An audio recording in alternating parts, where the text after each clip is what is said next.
C'est quoi le steampunk? C'est quoi le cyberpunk? Ça veut dire quoi l'atompunk? Ah là j'ai déjà perdu la moitié du public. Vous allez me dire, vous allez me répondre probablement. Oh le steampunk, ce genre un peu 1800-1900, avec des machines, etc.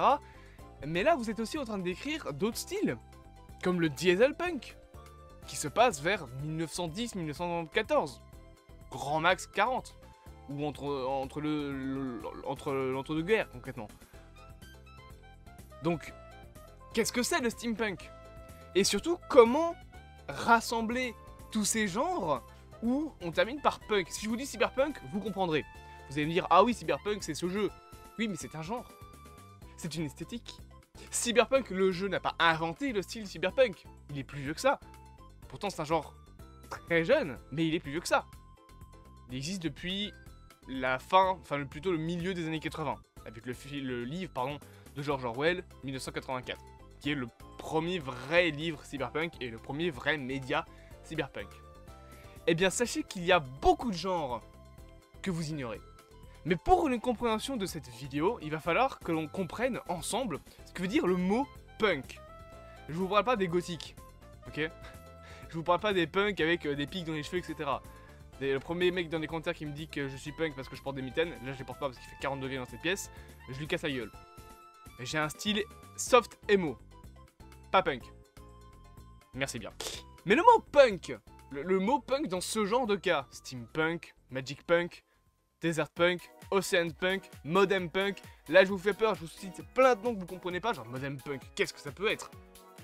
Eh bien, il y a une chose à retenir et vous comprendrez toute la vidéo. Dites-vous juste que punk, dans ce genre de cas, ça veut dire technologie.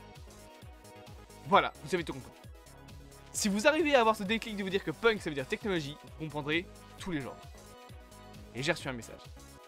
Avec cette information, vous allez pouvoir me dire ce qu'est le biopunk ou l'atompunk. Biopunk, technologie biologique. Atompunk, technologie de l'atome.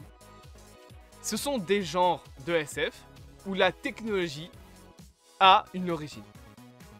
Maintenant, parlons de plusieurs genres assez populaires de ce genre de cas.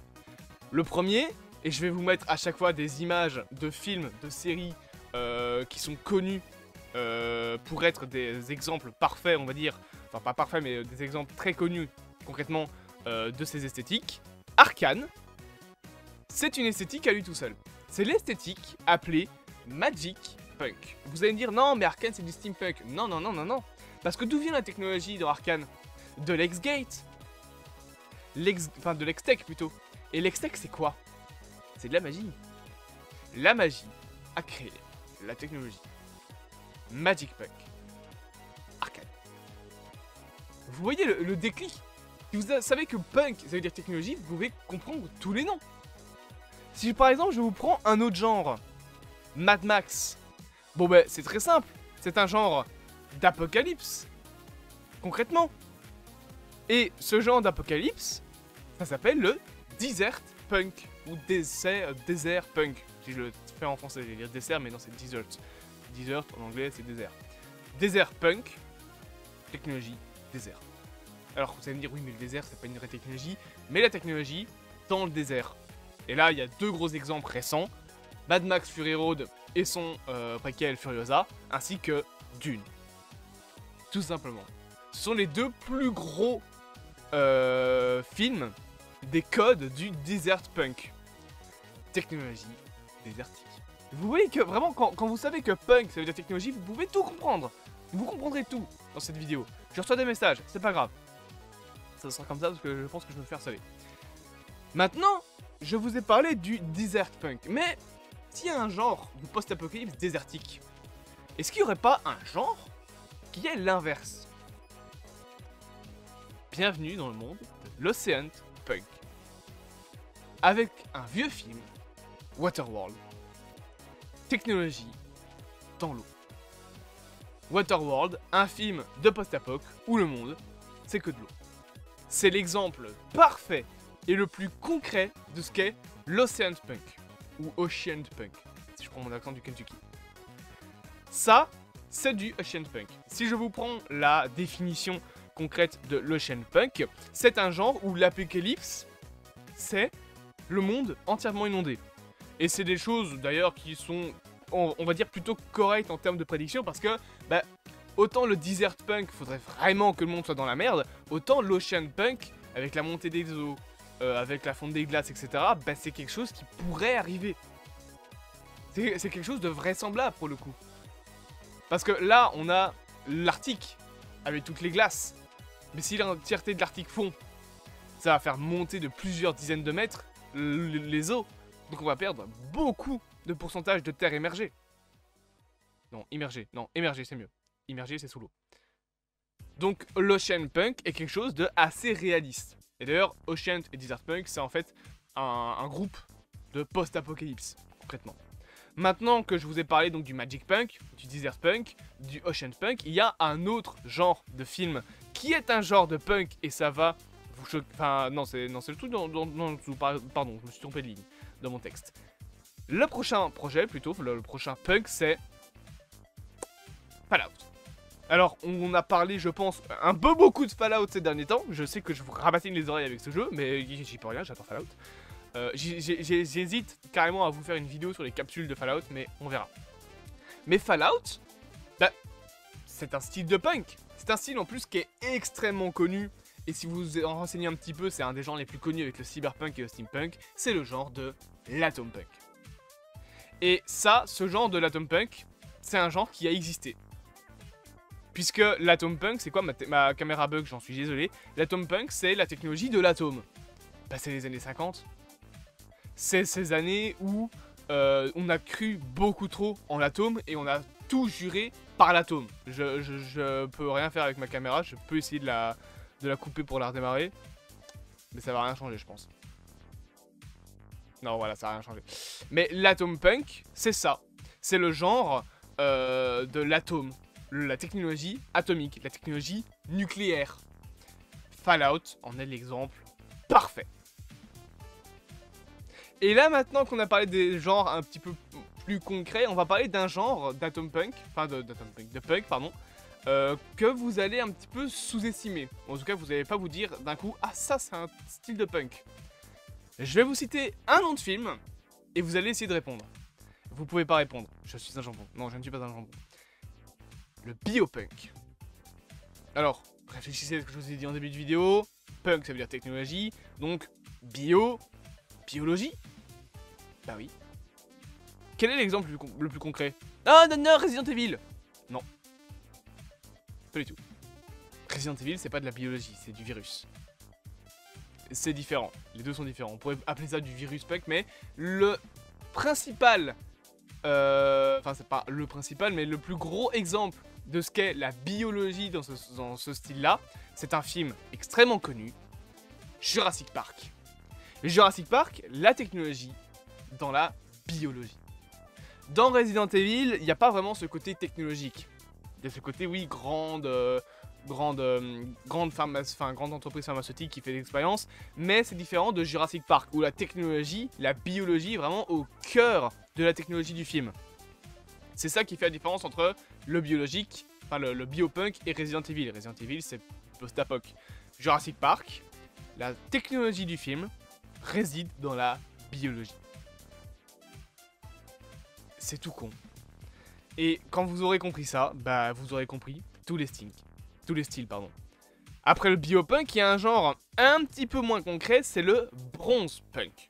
Le bronze punk, Atlantide, la cité perdue en fait partie, c'est ces styles d'antique. C'est ces styles du monde antique. Atlantide, bah, l'Atlantide, l'ancienne Grèce, hein, la Grèce et la Rome antique, c'est ces styles un petit peu comme dans le film Gods of Egypt, c'est tous ces genres où on a des dieux antiques, j'allais dire Fallout mais non plus du tout. Kratos et son jeu God of War serait une sorte de bronze punk, puisqu'on a, on a les dieux de la Grèce, etc. Les anciens God of War, pas les nouveaux avec la mythologie nordique, ça c'est pas vraiment du bronze punk parce que c'est pas quelque chose de bronze, c'est dans le nom, bronze. Bronze en référence à quoi? Bah aux armures en bronze, comme les armures de gladiateurs, ou comme les représentations qu'on se fait aujourd'hui de Zeus, avec sa plaque en bronze, son petit jupon blanc, etc. Ça, c'est du bronze punk, tout simplement. Autre style également, bah là, c'est un style qui est très connu, hein, bien évidemment, c'est le cyberpunk. Le cyberpunk, c'est quoi? C'est ce futur proche, avec les changements technologiques assez rapides, et surtout la cybernétique. Et là, bah, je vous l'ai dit, hein, 1984 de George Orwell, ou encore Cyberpunk sont des exemples parfaits. La technologie est partout, tout le temps, et très futuriste. Cyberpunk est l'exemple parfait. Autre genre, et un petit peu moins populaire, c'est ça. Alors ça, qu'est-ce que c'est? Eh bien, ça, c'est un film qui s'appelle Sky Captain et le monde de demain. Ou Sky Captain and the World of Tomorrow. Avec des gros robots, une esthétique un petit peu branchée 40, 30, voilà, avec des grosses machines, beaucoup de fumée, qui rappellerait un petit peu le steampunk, mais dans un côté plus évolué en termes de technologie, parce que le steampunk, c'est vraiment l'ère victorienne. Là, on est vraiment dans les ères années 40, 30-40, plus ou moins, hein, Seconde Guerre mondiale, tout ça, les grosses machines, la grosse révolution industrielle. Et bien tout ça, ça porte un nom. Ça porte un nom, et ce nom, ça s'appelle dieselpunk, qui est aussi un genre extrêmement connu. Le diesel punk, technologie diesel. Diesel, c'est tout ce qui est 30-40. Et encore une fois, Sky Captain, ça c'est pas Sky Captain, c'est Cyberpunk, mais Sky Captain est l'exemple parfait de ce qu'est le diesel punk. C'est ce genre un petit peu avec les dirigeables, un petit peu comme une espèce d'esthétique allemande très militaire des années 40, mais un peu poussé avec du futurisme. Là par exemple vous avez des gros robots qui ressemblent à Liberty Prime dans Fallout 4. C'est le dieselpunk. Autre genre beaucoup moins populaire, le modem punk. Différent du cyberpunk, parce que là où le cyberpunk c'est vraiment la technologie cybernétique future, le modem punk, qui porte aussi d'autres noms, hein, on peut appeler ça aussi le formica punk, le futur sur cassette, enfin le futurisme pardon, sur cassette, ou alors le cassette futurisme en anglais. Le modem punk, il y a un nom pour tout traduire, c'est retrowave.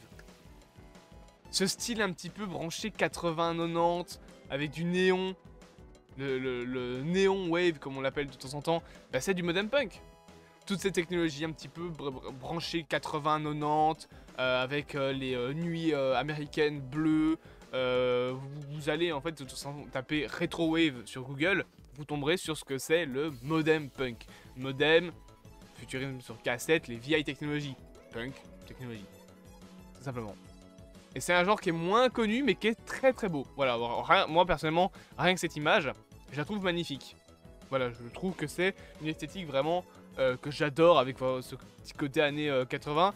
Beaucoup par exemple de Liminal Space s'inspire du modem punk.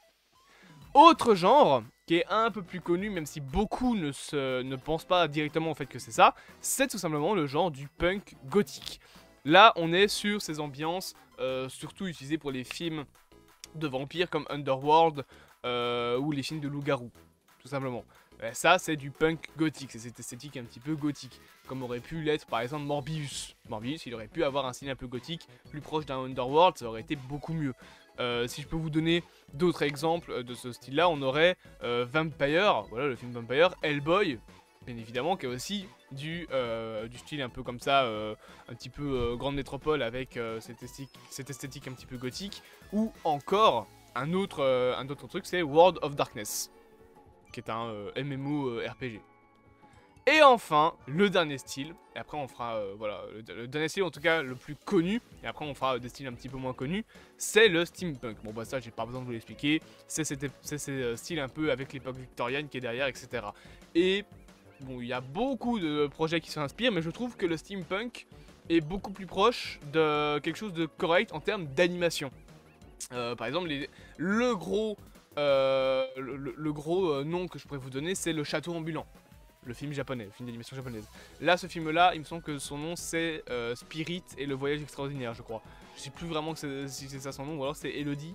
Je sais plus, j'ai un trou de mémoire sur le nom du film. April, pardon, c'est April et le monde extraordinaire. Donc en anglais, c'est April in the Extraordinary World, je pense.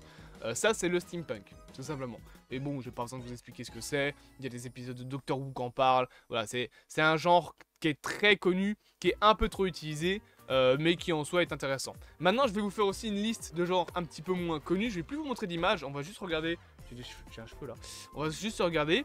Il y a d'autres styles, tout simplement. Il y a par exemple, si je prends dans mes notes, le stone punk. Le stone punk, c'est quoi? Bah, c'est la famille pierre à feu. Voilà, c'est ce truc un petit peu de l'âge de pierre, mais avec des technologies. Dans la famille pierre à feu, les mecs se baladent dans une voiture faite en pierre. Ils ont une télé en pierre. Voilà, avec un petit bonhomme dedans là. Ça, bah, c'est le stone punk. Et il y a plein d'autres genres. L'afrofuturisme, donc un genre avec la technologie dans le futur, mais avec une esthétique très Afrique du Nord, par exemple. On a le cap punk. Ça, c'est un petit peu comme The Boys, donc un monde réaliste avec des super-héros, ou en tout cas avec des personnes qui ont des super-pouvoirs. On a l'éco-punk ou le green punk, donc un genre avec beaucoup d'écologie. On a des genres aussi un peu moins connus, le solar punk, qui est donc un genre où l'énergie vient du soleil. Et il y a son contraire, hein, bien évidemment, le lunar punk avec l'énergie qui vient de la lune, tout simplement. Là, j'ai plus vraiment d'exemples parce que voilà, c'est des genres beaucoup moins connus, donc qui ont été beaucoup moins utilisés. Il y a le nanopunk, ça c'est par exemple la technologie des dernières armures d'Iron Man. Nanopunk, technologie nanotique, tout simplement, ou en tout cas la nanotechnologie, les nanoparticules. Bah, ça c'est Crisis, c'est Big Hero 6, c'est l'armure d'Iron Man dans Avengers Infinity War. Ça c'est le nanopunk. Il y a aussi le steelpunk, qui est beaucoup un genre où la technologie vient d'Asie du Sud, et aussi de l'Asie, de l'extrême Asie, donc le Japon, la Chine, etc. et l'Inde. Ces côtés-là, tu as l'espoir punk, qui est un genre qu'on trouve notamment dans le film qui s'appelle The Long Wave to a Small Angry Planet, voilà, de Bucky Chambers, ou encore Legends and Letters, enfin voilà, beaucoup de films comme ça avec une esthétique un petit peu basée sur l'espoir, sur l'optimisme, etc. Mais vous voyez que avec le mot punk et quelque chose devant, il y a plein de choses. Et plus tard, si quelqu'un vous demande « Ah, c'est quoi Mad Max ?» Plutôt que de lui répondre « Ah, mais c'est un film de post-apoc », vous lui répondrez que c'est un desert punk. Et vous me remercierez parce que vous passerez pour un mec avec de la culture. J'espère donc que cette vidéo vous aura plu. Bien évidemment, n'hésitez pas à vous abonner, à partager, à liker et à commenter. Et on se dit à bientôt pour de prochaines aventures.